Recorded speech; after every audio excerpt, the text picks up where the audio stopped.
Tata ki te haurua o te hunga takahi ture I Rotorua, ka hāmenehia kia mahi mā te hapori. Koera te ia o ngā tatauranga ka tahi anō ka puta I te manatū ture.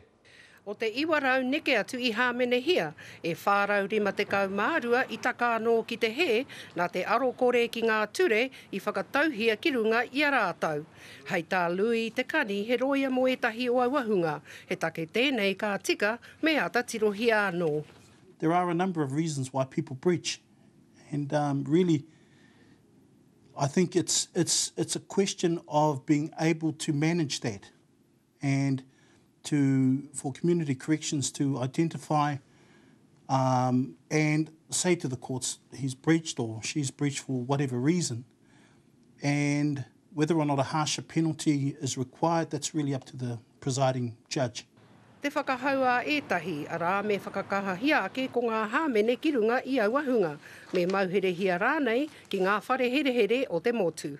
Prison is not the answer for people who breach. In some respects, there may well be a need for them to have a short, sharp stint of imprisonment. I tēnei wā, neke atu ke I te tekau mano o te kaute o te hunga kua mauherehia ki roto ngā whare here huri noa o te motu nei. Me te aha, neke atu anō I te iwarau miliona tāra te moni e whakapau hiana, hei whāngai, hei tiaki tika hoki I auahunga. He take nui kei roto I ngā ringaringa o ngā whānau e raru hiana. Hinerangi Goodman, mō te karere.